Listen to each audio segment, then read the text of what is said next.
Tidak hanya terfokus pada penanganan penyebaran wabah COVID-19, pemerintah Kota Palembang juga terus melakukan pembenahan untuk menangani banjir di sejumlah titik.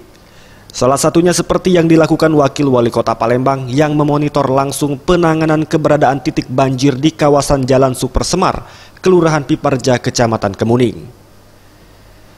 Dalam kesempatan tersebut, Wakil Wali Kota Palembang Fitrianti Agustinda mengatakan, wilayah ini kerap dilanda banjir cukup tinggi yang disebabkan oleh keberadaan saluran air yang menyempit. Untuk menangani hal tersebut, pihak Pemkot Palembang akan melakukan normalisasi saluran air sepanjang 1,5 km menuju retensi Seduduk Putih, yang ditargetkan akan rampung dalam waktu 1 pekan.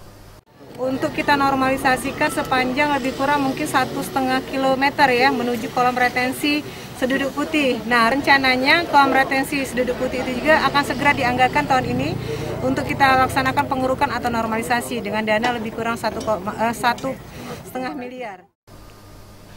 Ia menambahkan selain melakukan normalisasi saluran air, pengurukan juga akan dilakukan di retensi Seduduk Putih dengan memanfaatkan dana anggaran senilai 1,5 miliar rupiah guna memaksimalkan daya tampung kolam retensi sehingga dapat menampung debit air kiriman. Anugerah Sandi Pratama, Sriwijaya TV.